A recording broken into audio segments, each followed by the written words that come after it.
right, good morning, everybody, and thanks for coming back in. My name is Katherine Bain. I'm a senior fellow with the R4D team working on the Governance Action Hub, and it's my pleasure to facilitate this panel. The panel is building on this morning's session, and as Mario's clearly laid out, we are looking for all the advice we can get on how to be coordinated and how to learn from other people in this field. The urgency of the matters at hand is very clear, and we have set out, Mario's presented this morning, some good hypotheses about how we think we should be working differently, but we're very aware that we are not the only people in this space, and I'm delighted on the panel this morning that there are at least 4 people who know more about this than I do. So thank you all very much for participating, and the panel this morning is a chance for us to now get quite specific about what are some of the things we should all be doing as a community differently, how we do that, with whom, how do donors actually walk the walk on this, so that we can really become audacious and learn together as a global community. We have 2 people online who are panelists, Amanda and Miguel. Welcome, both of you. And I want to be very clear to the participants online. I'm sorry we haven't come to you yet, and I will make sure that our further questions and interaction during this session is with you. Okay, so I'm going to start with Jean. Jean, thanks for being with us. Jean is co-CEO of Accountability Lab, and I think the Accountability Lab needs no extra introduction. It's everywhere, it's doing great work, and I'm thrilled, and it even has a foot in the OGP now, all good stuff. So I'm thrilled to have Jean on the panel with us. And I was delighted, Jean, when I was doing my research before this session, that the Accountability Lab has become quite involved with working with coalitions as part of their strategy. And given that that's part of our strategy, I wondered if you could lay out for us a bit of what you understand to be coalitions, and how you support them. We've had a lot of language thrown around this morning: networks, partnerships, collaboration, multi-stakeholder groups, social movement. These are all quite different things. What is it that's different about coalitions? What does the Accountability Lab understand by them, and how do you support them? Big question. Yeah, I think going back to what you were saying is, there's social movements, there's all these bits and pieces, and these sort of types of coalitions. I think at the lab, we're really focused on building, creating, and supporting what we call unbinding networks. So essentially bringing in networks of people that are engaged in issues like we're talking about, so whether it be governance, human rights, democracy, peace building, education, whatever, but who are very often left out of the conversation. So because they are young, or they're marginalized, or they're women in a man's space, or they're artists, or they're creators, or they're designers, or they're thinkers, or they're writers, or they're poets. Mm-hmm. And I think because often what the assumption is that our space is it's filled with lots of big words and PowerPoints and things that create exclusionary spaces. And what we're trying to do is make them inclusive and sort of crowd people in to the conversation, which we think makes conversations richer. It makes them, well, not only more inclusive, but it makes them richer. It makes the solutions more palatable and more, sort of possible, I think, for more people. And so for us in particular, we have done this through our Voice to Rep programs, where we've created music programs for young people to chat about or to engage on an issue like elections or peace building or COVID, make music about them, being trained, take on some training around social accountability issues. So not only how to make really good music, but also, about the topics themselves, bringing then that music into the space and saying, okay, well, hey, here's some people who have some really good ideas about these things. Should we be considering them? And bringing people onto an equal footing. So it's just because you're a musician doesn't mean you're less able to make a meaningful contribution to a conversation about elections in Liberia than a PhD in elections in Liberia.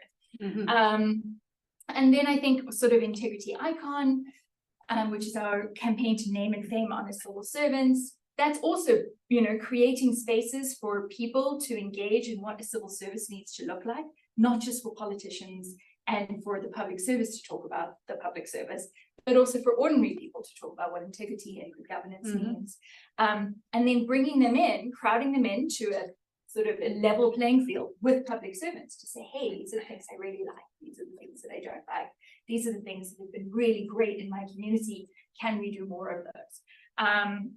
And then finally, our civic action teams, which I know we're going to chat a little bit about later, which is about creating citizen feedback mechanisms with power holders, whether they be in the public sector or the private sector, so that you're then again crowding in voices that are very often misheard and or not included or represented by somebody else. Interesting. So for the Accountability Lab, coalitions is more an approach, kind of crowding in and making sure spaces are inclusive. Very much so. I'm wondering whether that could one say as a critic, and let me be devil's advocate, that leads to a lot of talk shops. The idea of crowding in people and creating a lot of space for diverse voices, I think, is an excellent one. But evidence might suggest that that makes it more difficult for people to come to consensus and actually shift change. Give us some examples of how crowding in voices and having an equity focus can also help in improving specific policies and nudging change. So I am South African. I love a good workshop.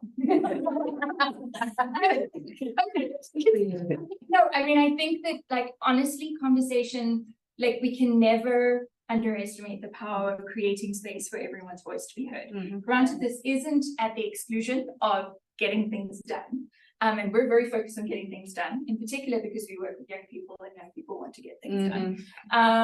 But I don't want to discount the idea of getting things done. However, I think, when you're looking at impact, if you think of something like through our CIVEX program, which is the Citizen Voice program, where we train community journalists to engage on specific issues, specific accountability issues, they engage community members, sort of both collect information from community members about challenges they have, but also feed back information to community members and say, hey, you're not the only one who's struggling with this issue.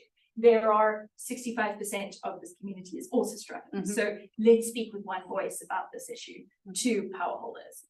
And actually what that has meant is that in places like Zimbabwe, we've managed to reinstate trash collection in Bulawayo.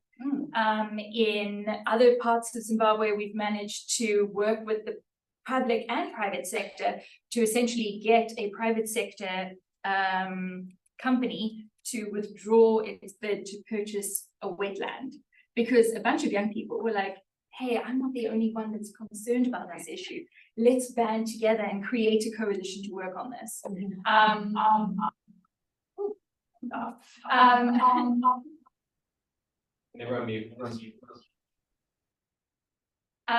then I think, in places like Nepal, we've been working on migration and creating opportunities for women to talk about their experience around migration, whether it be them being migrants and things got really dangerous and hard, and they've returned, and or their partners have left in many cases for decades of time, and can't access specific services from government. And it's a different conversation when you're speaking in coalition with others about something. If you are someone who traditionally doesn't have a voice, then you're just alone saying, hey, I have a problem. But if you're saying, hey, here's me and my 75% of my community that has this problem, it's sort of, empowering. Empowering. That's great. So there's power in broadening the conversation, but it can also lead to a different type of solution and to change. 100%. And I think it depends on what you do with it, right? And are you extracting information from communities by saying, let's have a talk shop and let's talk some more, and I'm going to write some notes, and I'm never going to share these notes with anyone ever, except I'm going to show my boss's boss to say that I had 25 people at my workshop. Good job, me. Or are we going to say, hey, community, can we work with you to develop some speaking notes at the end of the conference? I promise we will create some speaking notes for everyone. And we will work with community members to engage with power holders in safe, constructive spaces. Right. That is our promise to the space. Yeah, that's a great transition. I wanted to ask you one last question before I turn to some of the other panel members. But Accountability Lab, like many other INGOs, is talking the talk on locally led development, which I think is great. But you guys are quite a long way down along this journey, I think, and it would be really, I think, helpful for us to learn from you on how we actually do locally led development as an INGO that's holding the money from the donor, who's BHP. So you've talked about the local leadership and about accompanying people on their journey. How do you square that circle as an INGO based in DC? So we're not an INGO. You're not. What are you? We're what we call a translocal network. So we are a network of 12 local organizations that work collectively with one strategy and one vision and mission. But how we do that is very different. Each lab is led by, so I'm, for example, co-CEO with my colleague Sherry and Blair of AL Global. I am not the boss of AL Nepal. I have no ability to affect what they do. I cannot tell them how they spend their money. I cannot tell them how they fundraise. The great part of being a translocal network is that we get to share a ton of learning. So we can try something out in South Africa and say, oh gosh, that worked really well. Should we try that out in Nigeria? Here's the mistakes that we made, and we can create those sort of intentional spaces to engage. The other thing is we get to share resources. I think anybody that works with an organization, Zoom's expensive. MailChimp is expensive. I mean, these sound very simple things, but we're a very simple organization. And those things are expensive, right? Like, 25 Microsoft Word things. But if we can share resources together and we can say, get one big Zoom account that everyone works off, or one MailChimp, or one, comms team that is based in Johannesburg, isn't that so much more powerful than each organization trying to find some expert in USAID contracting? We only need one, and we can sort of share that information between everyone. I think our learning is more powerful. I think our innovation is more powerful. Every person that works at the lab is from the place in which they live. Ironically, except for AL Global, but AL Global is not DC. It is genuinely global. We have someone in Mali, we have someone in different parts of the world. And so that's why we're called AL Global. And I think the other thing, but I think that being translocal is hard and it requires a lot of intentionality, and it's part of this conversation around talk shops. Are we talk shopping, or are we actually genuinely connecting once a week or once every 2 weeks between the comms team and the programs team and the strategic team and the fundraising team, and actually talking about where we're at and what we've learned this week and where we're going? Does that take a ton of time? Yes, but we found that actually those meaningful connections are the thing that makes the translocal network work. Super helpful, because as Mario presented, one of our 2 action areas is building this global community, and really taking the time to focus on those meaningful interactions, I think, is costly and takes a lot of time, but as you're saying, can really be where you get the meat, right? So really interesting. We wrote a rather underrated, but I think potentially important blog. She said in a biased She said in an unbiased way of the fact that accountability is expensive. Yeah. And I think we think that being accountable is just being a good person. It's not. It's having the credit card that can get you access to QuickBooks so that you can get audited. It's the having the newsletter so that you can tell people how to do it, but you can't have a newsletter. It just takes time if you don't have the equipment, and then you need the equipment, and that costs money. And it's that stuff that people just don't think about. But it's priceless. Yeah.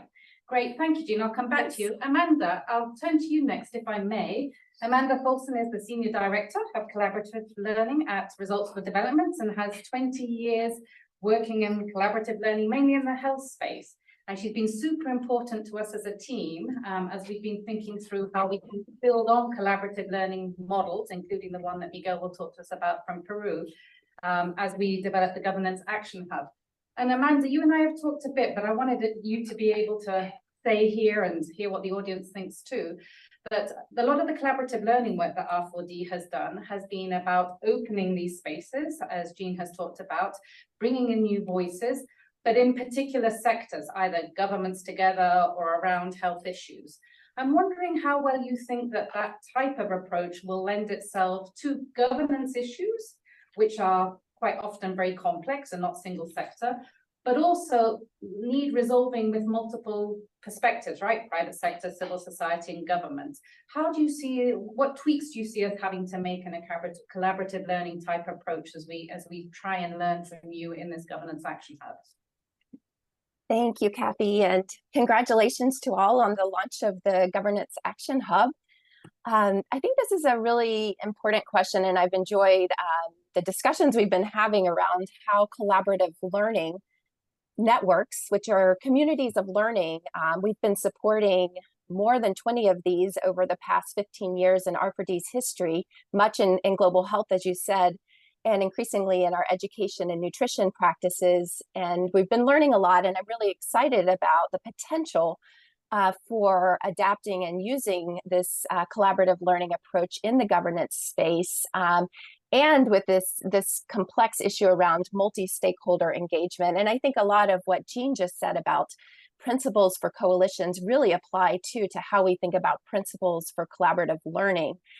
I think first off, you've asked the question about the multi-stakeholder groups. And yes, collaborative learning networks often can be composed of different types of change agents that are maybe operating in a similar system, working toward similar goals. And these could be different actors. Like in health, we often are working, as you said, with government, ministries of health, ministries of finance, healthcare providers, like at the primary care level, or associations of providers, civil society organizations, policy research actors. And we have been doing a lot of work with these types of actors who are working on a common goal, like transforming primary health care or moving their countries toward universal health coverage, which is a multi-year long journey and requires multi-stakeholder collaboration. And so we found that these types of collaborative learning networks can work well with certain key ingredients, and I'll touch on that in a moment.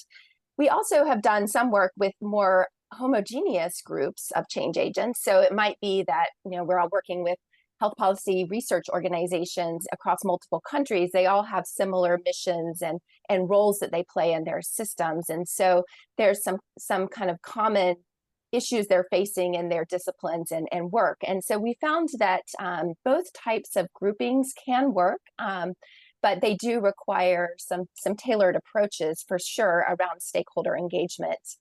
So I'm really pretty optimistic that communities of learning and collaborative learning can be applied.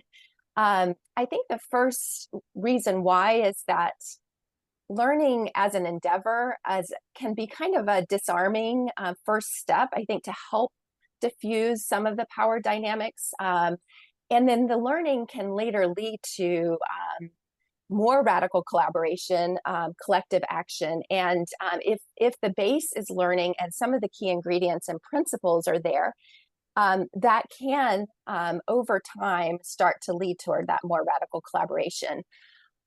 I think what's really important for multi-stakeholder groups for collaborative learning is that there is a common challenge and a sense of shared purpose that all the stakeholders care about. That there is a safe space for learning where there's trust and mutual accountability within the group. There's recognition that each participant in the community has a role to play and brings valuable experience and knowledge to the table. We often say that everyone has something to share and something to learn. So we're creating, similar to coalitions, that level playing field. And very importantly, there's neutral and skilled facilitation to enable the learning process. That facilitation needs to be understanding of the power dynamics, the political economy factors at play, and can foster conditions of safe space and trust building and relationship building to enable that collaborative learning. So those are some of the essential ingredients we found to be really important for effective collaborative learning networks across multiple sectors. And we've recently put forward a toolkit and some online learning modules that kind of outline some of these key ingredients in more detail, and would be happy to share more of that. Yeah, thank you, Amanda. And I do recommend the toolkits. It's absolutely excellent. And people do check it out if you haven't seen it.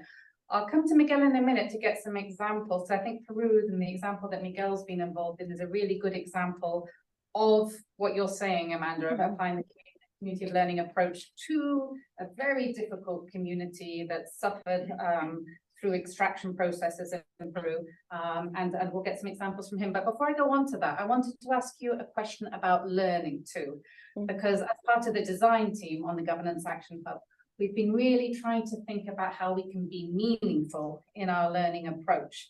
And context really matters on everything, right? But on governance particularly, context really matters. There's no point really pairing Nigeria with I don't know, Dominican Republic to learn from each other in many ways, right? Because of the administrative structure, the political economy, etc. What sort of, I mean, your team has been particularly good at creating regional and global fora where meaningful exchange happens. What is given that we want to kind of shift the power and have the global knowledge come from the local level under the Governance Action Hub, and frankly, I think that's because the best work that's happening is at the local level and at the subnational level.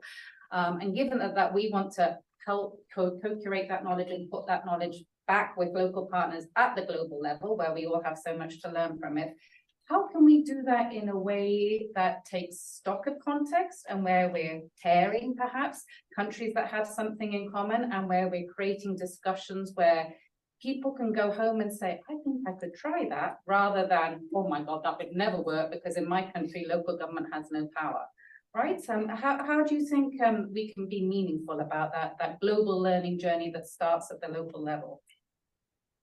Yeah, thank you. I think to set up a meaningful local to global exchange, I think it's very important to be intentional in, first of all, in how the learning agenda is set, that it is locally driven, demand driven, and really responsive to the needs of local communities. And so that's really important first step in getting a community of learning that's locally driven started.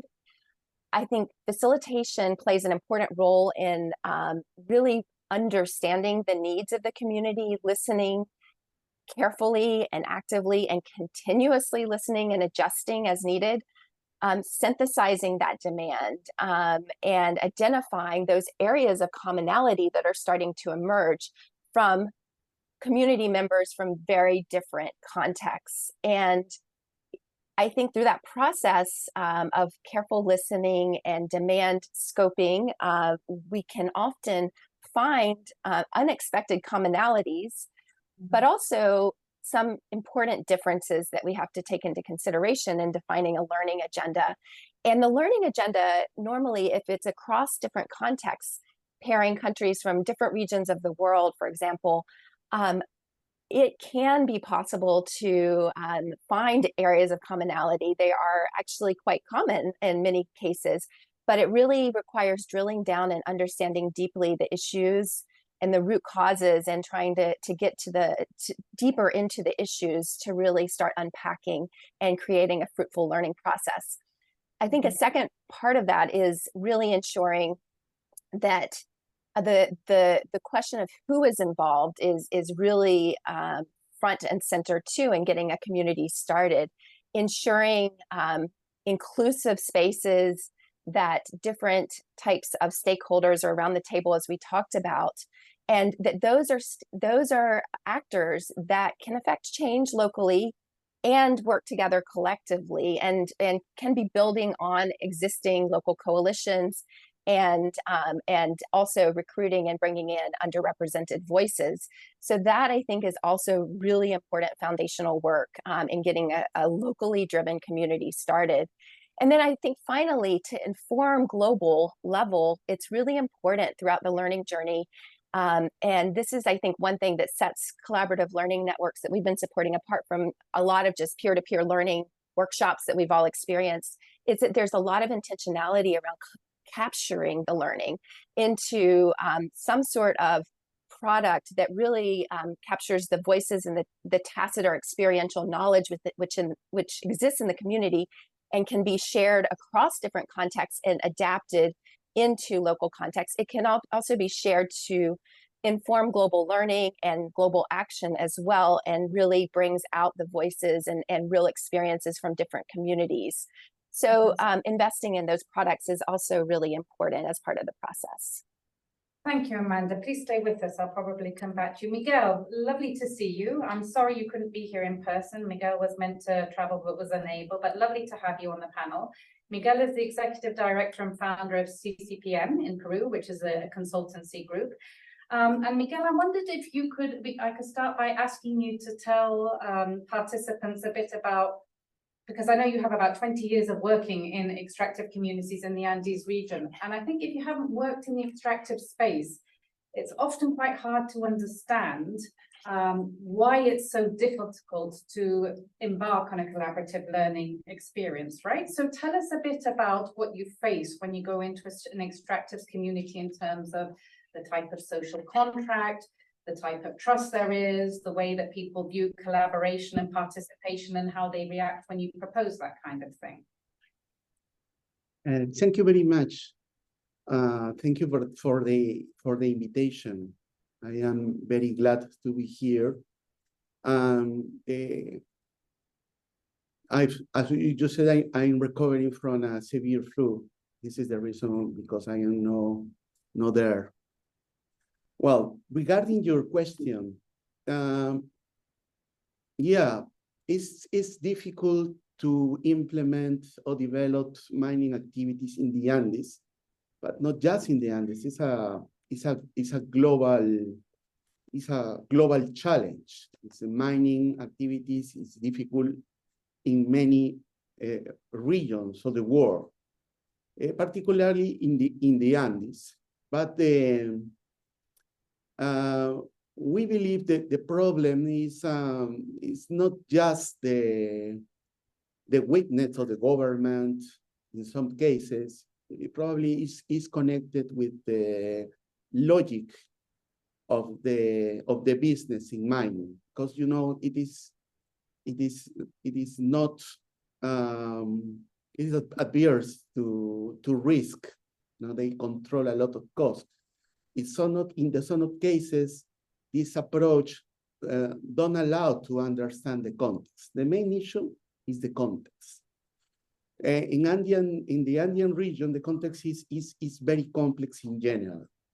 So, in the case of Peru, for the learning community, in Cajamarca, we need to understand at least three elements. In the national context, in Peru, we have 6 presidents in 6 years and 3 Congress. So the instability of the political area is very high, with a distrustful inherent with that situation. On the other hand, we have in Moquegua region, there is a regional context.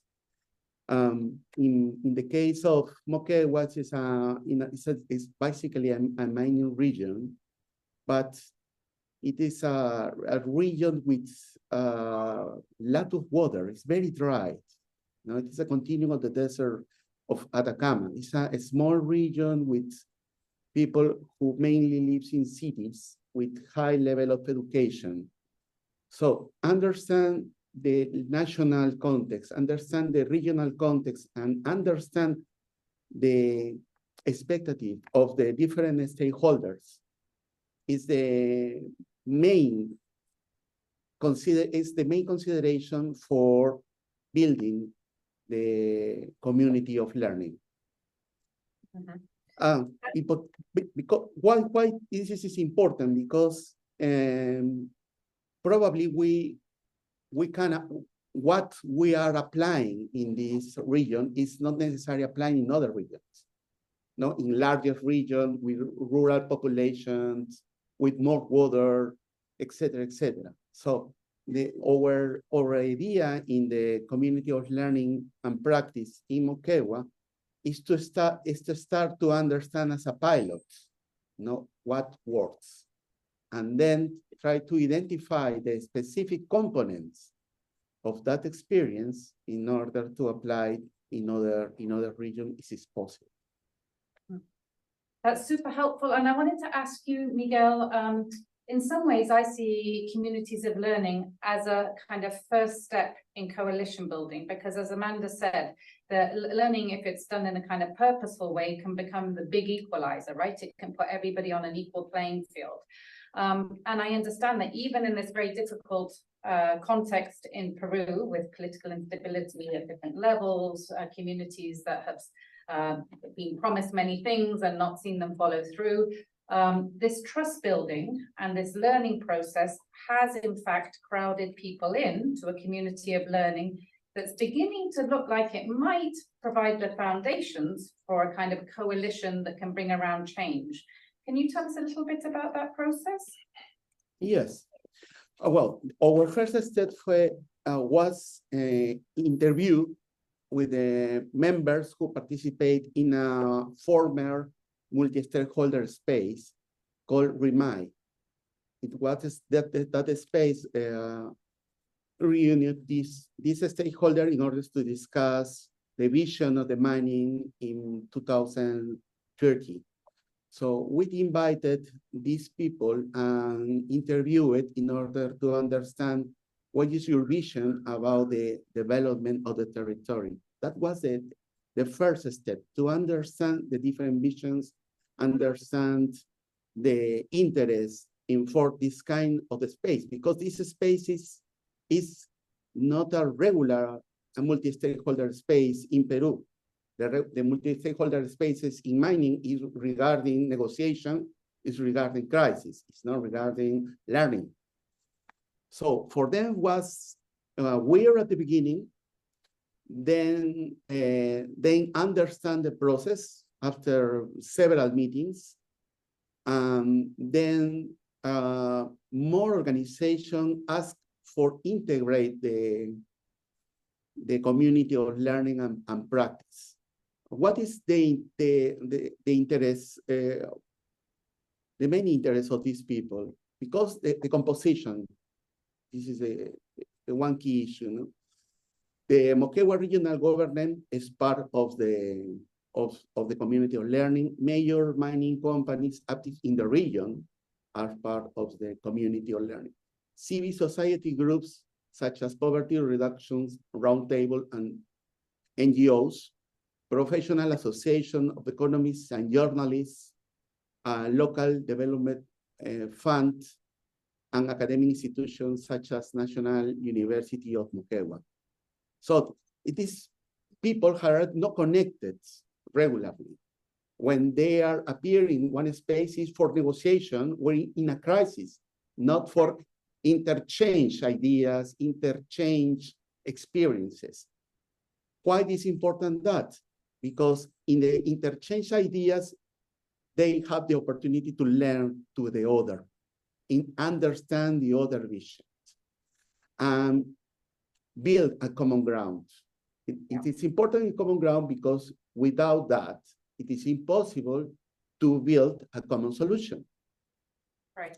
So and how long does that take, Miguel? I'm just interested in the time frame on that. Building a common ground. Is this something you can do in 3 to 4 weeks, or how long has that process taken? It's a very good question. You know, building trust and learning are long-term processes.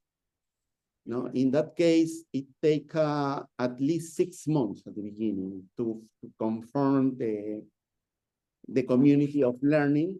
Now, the community of learning has more than a year, and there are more organizations that apply to enter to the community of learning and practices. They have a charge of principles.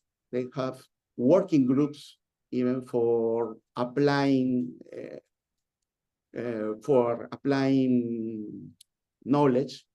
One of them is monitoring key regional development indicators. The other is supporting implementation of provincial and district development plan, and etc. So Right. currently are working. Well over a year. Interesting. Well over a year to get the trust and get the structure up and running. Thank you, Miguel. Please stay with us. I may come back to you. Michael, I want to turn to you. Michael Jarvis is the Executive Director of the Transparency and Accountability Initiative, which is a collaborative effort of funders supporting transparency, participation, and accountability around the globe. And we weren't together, we've known each other a long time, but I understand 3 years ago, you were involved in a discussion about the future of the natural resource governance space. And 3 years ago, there were 2 big conclusions. One, that the connection between global and local actors should be strengthened. And 2, that there should be more approaches supporting coalitions for change. How would you rate the progress on those 2 conclusions over the last 3 years? And we all understand COVID has happened, so you can be easy on yourself. Thanks, Kathy, and thanks to the R4D team, and congrats on the launch. Yeah, it's a very mixed scorecard is the headline. I mean, I think there's wonderful work happening through wonderful organizations, both international level, advocacy fronts, local community-based, bits in between. But I think the connections is still very much a work in progress. So there are organizations like Accountability Lab that are taking a different approach from the beginning. It's in their DNA. You've got groups, initiatives like the RINGO, the Reimagining IGO process, and the prototypes they've got going, some of which are quite exciting. But it's certainly not mainstream yet. The rhetoric is mainstream, the action I'm not sure is. And I think they're facing, if you look at the natural resource governance space, we're facing a localization challenge, and we're facing the context of how you reframe your work and rethink your work in the context of climate crime. And there's an interesting piece in the Financial Times this morning, and she will laugh because she was teasing me for reading the paper this morning. Real reading paper a good too. one. But there's an opinion piece in there that talks about climate stuckness, which resonated with me this morning. And if you go back to 2015, when the Paris Agreement was set, the share of the global energy mix that comes from oil, gas, and coal was 85%. Anyone know what it is end of 2022? Well, it's Probably pretty close. 81.8. That's no, like, that was 2015, we're in 2023. And I think some of the institutional statuses, the incentives, the fact there's an imbalance of resources on those making the case for change versus those of vested interest in the status quo are still hard to shift. And I think you see that in those who are focused on in the extractive sector. And I think part of the challenge of building these coalitions and working well effectively is that we have to acknowledge that there are differences of opinion. Like, there are some for whom suddenly any association with oil and gas is toxic. That includes funders who walked away from this space. They can't justify involvement with that space, even though we've still got this huge industry and we need to influence it to be better. And yes, we need to influence it to phase itself out, but the number of negative impacts that can come if you have a race to the bottom and remaining oil and gas is significant. So I think organizations that have long worked in the space are struggling with how they talk to that work in a way that can still connect. And then even if you look at, say, the more progressive, for want of a better word, communities, like, look at what's happening out in Nevada here in the US. Like, you've got a case of wanting to build a lithium mine, which the federal government is imposing, because there's a huge need for critical minerals and to spur the energy transition. And yet there are indigenous communities who say this is a heritage site. There are environmentalists who are concerned about the impact on the local environment. And you get actually a discord between communities that would have traditionally worked well together. Like, there are those in the environmental field who say net zero is all that matters. We've got to do whatever it has to take to get there, or the whole planet is. And then there are those who see it in the context of the local community, and they have rights, and they have, you know, a whole history of caring for that community that they need to be brought together. So it's not a surprise to me that our scorecard is mixed. This stuff is complex and it's tricky. But if you look at, say, the publish what you pay community, some might say, why aren't they being more aggressive on the energy transition? There is no consensus across the different coalitions and country views about what is the right approach on these issues. And we probably need to give a bit more resources to having those hard conversations. finding areas of consensus where we can do it. Because there is great work, like Zimbabwe Environmental Law Association are doing great things. HODA in Mexico are doing great things. Like this local, the global back to local, you know, the translocal piece that Jean was talking about can really work, but the sort of starting point of action needs to be embedded in the local context, which is what's exciting about this work. And I always come back to that example, Mario, that you and I both worked on when we were looking at, is in the context of why aren't they using all this extracted data, and particularly in Colombia, you had royalty data that was being published and then turned into saying, this is the amount that should come back to these specific communities. You can submit project ideas to access this money. And they were showing no interest in how much that money was. And we couldn't, why? Yeah. We've done this transparency, you don't know how much, you know why? They knew that the governor had to sign off on whatever projects got approved for that money. And they'd already decided that that was a captured process, and it was not worth their time to go through the headache of writing proposals and submitting project ideas if they weren't ever going to get truly considered. And they were ahead of us. Like, so if you don't have coalitions that understand that political economy perspective, and then think about how that interplays with the regional and global levels, we're not going to get the progress. Yeah, I think you raise a really good point. I think there's a danger when we use this collaborative learning and even coalitions and kind of movements and participation rhetoric, that there's also an assumption that it's about getting people together to build consensus. And I think quite the opposite. We're living in a world where what we need to be having is a series of very difficult conversations, right? And finding within those difficult conversations, small areas where people can come together and nudge change. And I think that you're quite right to say that this is not going to be a program where we should all sit together and sing Kumbaya. This is a program where we should be facilitating very difficult conversations. And I think you and Danny both made the point this morning about why that's urgent, and a race to the bottom is just untenable, right? But let's be frank, you represent some donors. Isn't part of the big problem on this mixed scorecard the way that donors fund? I mean, everybody talks the talk on, oh yes, problems are complex, so we need adaptive approaches. Oh yes, we should give flexible funding over long periods so that locally led change can happen. But hats off to the DHP Foundation, who actually seem to have managed this around this grant. But I really can't think of anybody else doing this at the moment. I mean, maybe you tell me. But why is everybody still talking this talk and so few donors walking the walk?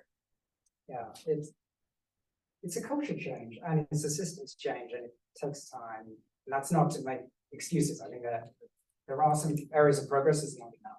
So, and some have gone different directions, right? So you've got a Samantha Power at USAID that set a 25% target. She must know they're not going to get there. You put the target and you try and incentivize the change and move the system that way. You've got a Hewlett approach.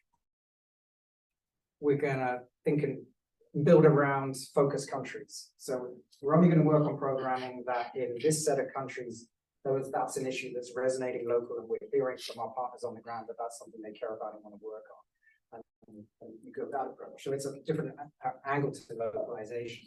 I think a lot of these funders that are figuring out, you know, their approach within these range of options. And it takes a while for the modalities to catch up. Like we are seeing more core funding and more longer term funding amongst our members. It's not as big a shift as I would like, but it is a shift. The numbers back it up. But you can take an example of the Green Accountability Project that was collaborating with the Global Partnership for Social Accountability on. It's all about funding local projects and trying to do it in a genuine call for proposals type of way. But at the moment, the only way they can do that is through contracts, not even grants. And you have to be able to comply with World Bank procurement guidelines. So, you know, as you know, well, Kathy, that's not an easy process. So that's one extreme, but there are still degrees of that, even in philanthropy and certainly in bilaterals that we've got to work our way through. But there are ways to do it. I think one is to think about a cohort approach. And I actually think BHP is good on this too. They invest a lot in learning between partners. MacArthur, I think, is really good in that way. Like it's a conscious effort of thinking about portfolio and how do they work together and what is their collective impact. And the responsibility is on the funder to measure and track that collective impact, not on the individual partners to do it. And there was piece in the Stanford Social Innovation Review this summer that was from Roddenberry Foundation. It wasn't funded on the resource governance issues, but it struck home. They were talking about there's an inherent bias in the funded community that you have to go big or go home, like, and particularly at the moment, in face of so many pressures on our study, and that pushes you to funding big organizations around big shit.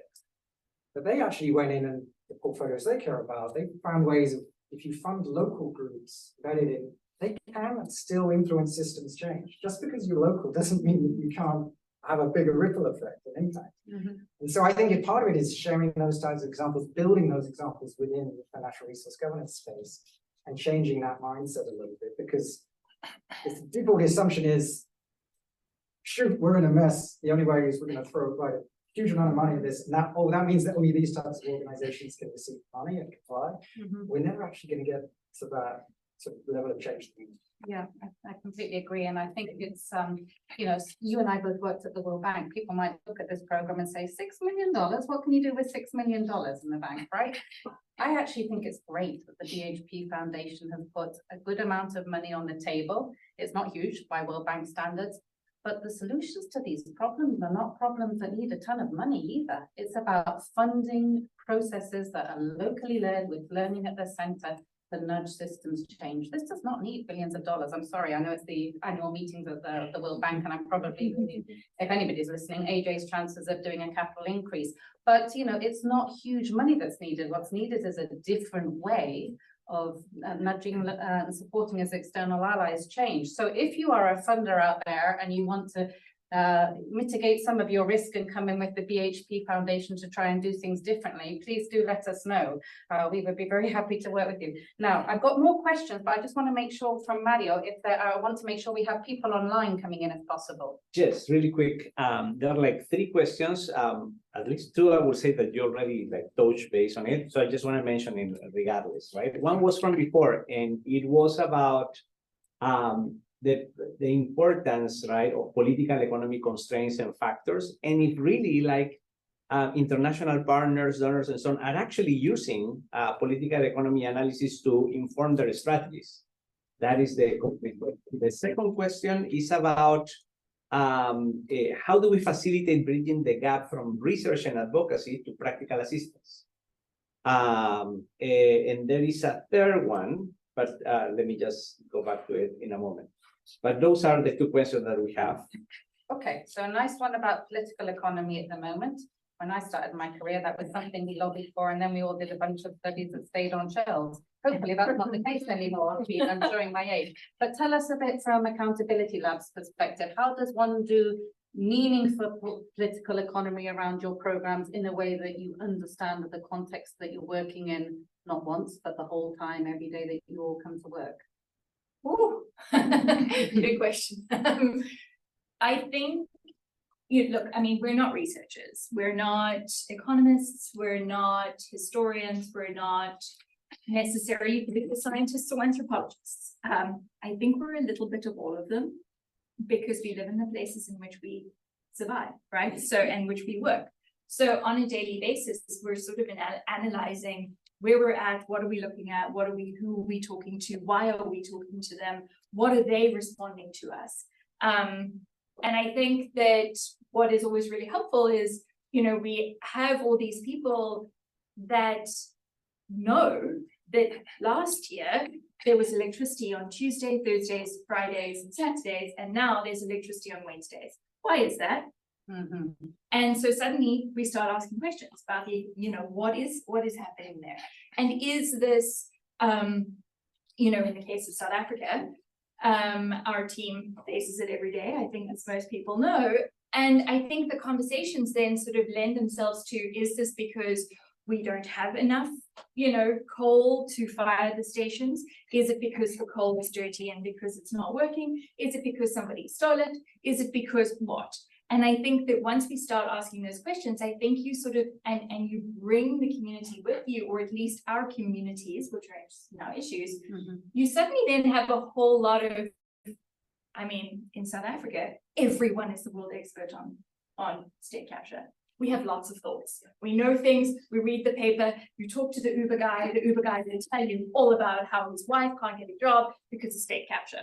And I think, you know, that taking apart, you know, aside from the reports, and I know that I'm not quite answering your question, but I think aside from the reports, I think when you live the political economy, you respond to what you're living and what you're seeing. And I think with the right tools and resources and coalitions and partners and working together, elbows down, and just sort of focusing on what you're good at, I think you then create these bigger spaces where you can actually foster change and use, you know, using what you've lived today. Yeah. That there was no electricity again. Yeah, that's a great answer. Let's see if we can tackle the second one too, which, if I understand it, is about how these coalitions can move from an advocacy agenda, which, you know, I came from the civil society sector. I lobbied the World Bank on 50 years enough. We were very good at advocacy, but at some point, as the question suggests, people are wanting to see how you move from advocacy to actually instilling change in these very unequal global systems. Any thoughts from you, Michael, on how coalition type approaches, including powerful inside people in governments or global institutions, can make that shift from advocacy to practical systems change? I mean, I think that is the whole point of the coalition approach and having an inside and outside game. I think the clarifier I would put on the question is, it's one thing to have, but the advocacy tends to lead to a policy ask, which might then lead to legislation or a regulatory change. I think particularly in our fields, and Danny talks this far better than I do, what we then realize is there's a huge gap on implementation. So the advocacy is only step one, and yes, you need a coalition that can mobilize and get that win, but the win only gets you so far, and then the forces kick in and undermine implementation. And so you need a coalition that actually then brings in, this is where I love accountability, I love working with civil servants. Like, these are people who end up with the day-to-day responsibility of making these things happen. How do you get their bosses to stay incentivized to keep pushing for those elements? So it really does require government, industry, civil society to play their part, and independent academia analysts to sort of keep feeding in that independent viewpoint. But, and doing it over and over again, as you, I mean, yeah. I love the Asia Foundation work on coalitions for change, and they've done some very powerful stuff on changing policy, funding from government around health, with a tax on cigarettes, for example. But the policy quickly becomes a policy on paper that might not be implemented. So then you have to bring the coalition back to the table and look at the implementation gap, right? So as you say, over and over again, it's not a one-off coalition approach. Yeah, very, very interesting. Let me open it up to this room too. Is there some questions inside, and how long do we have, Mario? I mean, yeah, we're basically out of time. We know we have invited everybody here in the room, like, to stay around for some networking conversation for a little bit.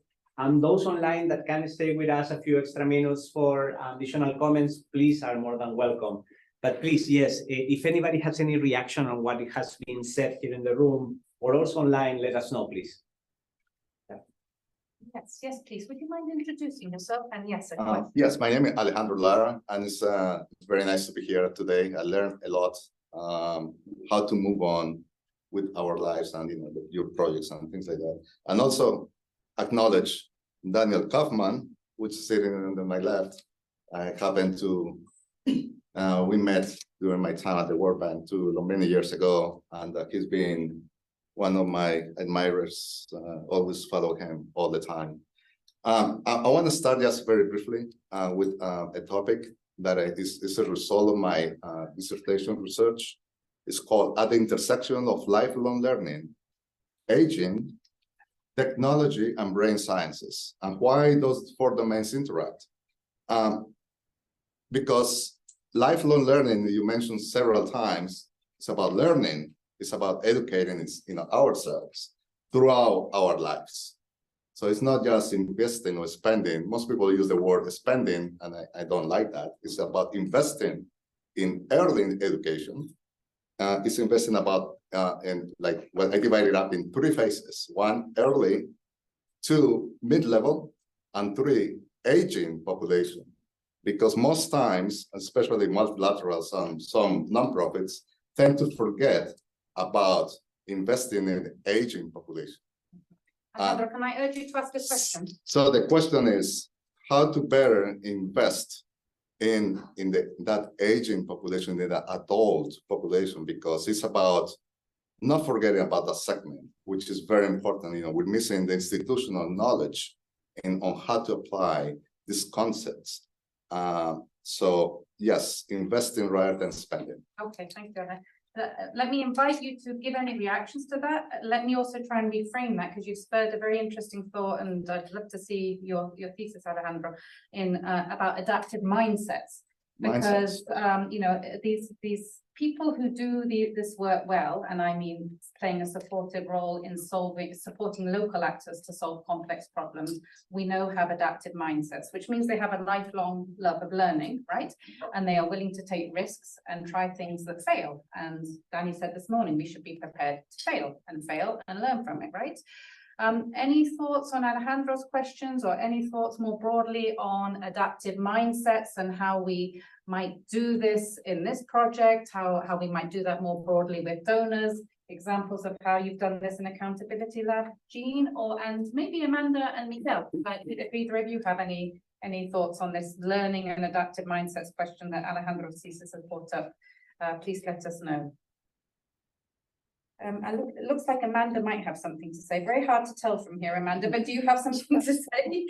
Thank you. It's a very interesting question. And, you know, I think we do so much work in adult learning, but I think interesting to reflect on different stages in adulthood too, and how adults learn differently.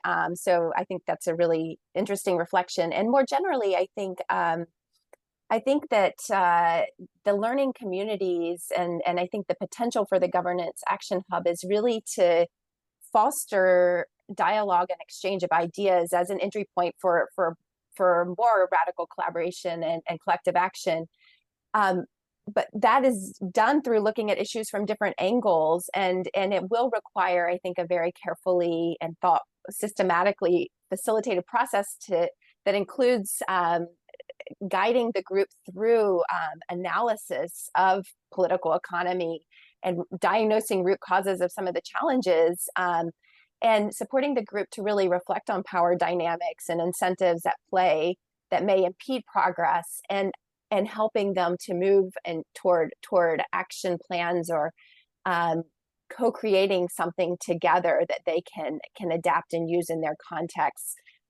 So I think it really will require difficult conversations, as has been highlighted, and real reflection on challenges and failures as much as successes. It's not just about trading best practices, but I think some of the most rich and valuable learning is really on reflecting from failures and challenges. And that can be a really important starting point too. Yeah. Danny, you have something to add on? And yeah, a frank question to, this is a very relevant, interesting panel, Kathy and group, congratulations. What increasingly I'm concerned that we don't hear enough, and I wonder whether it's being underplayed or there is, and if there is a reason for that, is the role of empirical, of data, the power of data for all of these type of incredibly important initiatives. Because I'm concerned, otherwise we run the perennial risk of very long prose and lots of statements, but where is the evidence? And particularly as I'm concerned in the so-called post-fact world, where again, the evil opposition is very good at providing fake data, but it's data. They provided that. And I wonder whether we counteract that with real data as opposed to lots of words. How many reports, how many conferences we have where the ratio between words and data point is infinite? Yeah, it's a good question. And I wonder if anybody can speak to this question of how feedback loops and how research and how surveys, for example, and evaluations have evolved over the last 2 or 3 years to precisely make sure that we're working in these complex areas, but with evaluation or learning processes that are fit for context, right? That are not necessarily, not everything needs an RCT, some things do, but not everything. And so I wonder if you can, either of you speak to the, I wish Tom Aston was here because he's a member of our team and he's thinking very hard about this, Danny. But how do we use data and how do we use evidence still to make sure that this isn't just a talk shop, or a few people in a room that's got some ideas that we'll try out, and then maybe we'll see if there's any success, but we won't really have any good data to look at. Michael.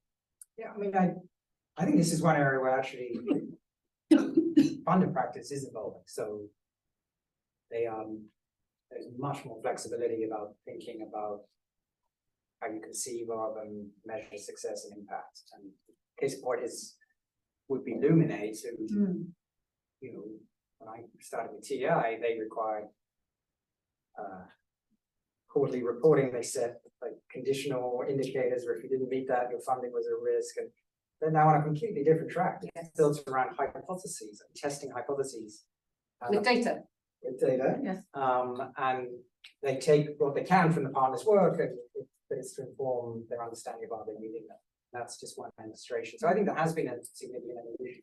I think my little pushback to Danny is that I think you said it yourself, like the data is so contested. You can put a lot of effort into putting together accurate, true evidence. But if you can't get people to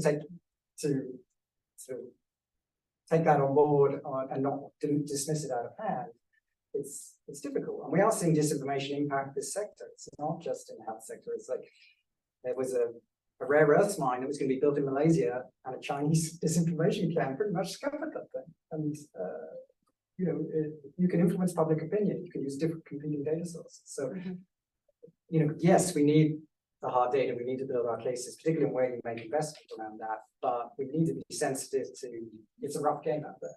Yeah. So yeah, I think with our civic action teams, we do a lot of data collection. It's based on data collection. I think the big question around data is, how do you share it? In which ways? How do you slice and dice? How do you, create spaces that data doesn't suddenly become something that is exclusive, that again gets printed in some form or some book and then disappears. And so, data forms the foundation of data, my word. I'm like, why am I sleeping? No, I mean, data forms the foundation of everything that we do. Within the civic action teams, because you can't say, hey, 67% of the community gets the same issues if you don't know. You can't, until you actually have that information or you've asked the question. The problem that we often face is, great, so now you're going to share this with people and they're going to do what with it? Or can you share it in a way, what happens if people can't read? Or what happens if somebody is very young and doesn't know necessarily what to do with it? Or if they're older? And I think and the challenge with development practitioners, professionals, or even donors is that they collect all this stuff and don't actually use their expertise to slice and dice it in a way that makes it useful for other people to use. And so I believe that it's our job to say, great, we have now collected all of this information. That's the easy part. The hard part now is to take that information and say, okay, so here is some stuff that may be really useful to young people between the ages of 16 and 25. How are we going to meet them where they're at? Where is this information going to be useful? How are we going to share it? Is it going to be through social media? Is it going to be through a music campaign? Is it going to be through a, digital art campaign that we're going to beam onto doors and windows? Maybe that's what we're going to do. Okay, here is a different part of that information that is not, we're not picking and choosing information. I think we all did political science where you're like, oh, but are you messing with the source? You're not. You're literally taking it and saying what is useful for whom and how are we sharing it so that data becomes something that everyone can be empowered to use in a way that is useful to them in the grocery store. When they're having a fight with whoever is asking them for a lot of money to pay taxes, and they're like, well, I've not had electricity in 6 weeks, you know, and that's how communities, particularly in places even like South Africa, where they're saying, we now know it's going to cost this much money for us to hire a private company to build solar farms outside of our community, and we're going to redirect X percentage of our taxes, and I'm not advocating for people not to pay their taxes, but, you know, I'm kidding, but we're going to, quick PSA, but, you know, I think we're going to redirect a bunch of this money, and we're going to say, hey, this company, through these solar farms, can actually feed us electricity that we haven't had in months, or water, or whatever that is. And that all came from data, and that was all community members who were empowered with information that was relevant to them. Right. So it's not just data for evidence, it's data for evidence, for advocacy, and for change. Yes. Yeah, very interesting. And Thank you. meeting I hope people that's where they're the at. answer. Yeah, and meeting people where they're at. Great. I think I'm being told I need to wrap everything up. I want to thank everybody, Amanda, Miguel on the screen. Thank you so much for your time. Thank you, Miguel, for sharing your wonderful experience in Peru. We wish you well, and I hope you get over your flu. Michael, thank you for coming back and sharing a panel with me. Jean, lovely to meet you, and thank you so much for all the wonderful work that Accountability Lab is leading.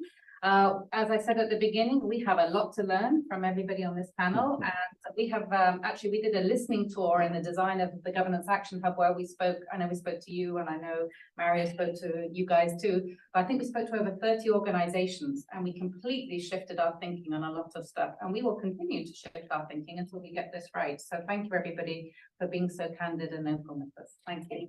Thank you.